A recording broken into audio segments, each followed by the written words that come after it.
চলো আমরা একটা গেমস খেলি। কি গেমস খেলবা? তুমি চোখ বন্ধ করে থাকবে, আমি লুকাবো। হুম। আমাকে খুঁজে বের করতে পারলে তুমি আমাকে শপিং করে দিবা। ওকে, ডান। ওকে। লুকাইছো জান?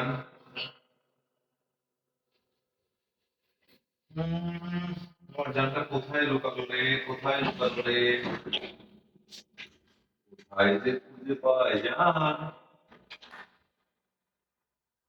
জান কই তুমি? কোথায় লুকালা? তুমি এখানে। ওই রে, কোথায় গেল? এই জানটা যে কোথায় গেল? আমি এখানে। হুজুর। কোথায় গেল? কোথায় গেল? কোথায় গেল আমার জানটা? খুঁজেই তো পাই না। ওই হুজুর আমি এখানে। উম, ওই হুজুর, ওই জান হুজুর। কোথায় গেলা? কই তুমি? হুজুর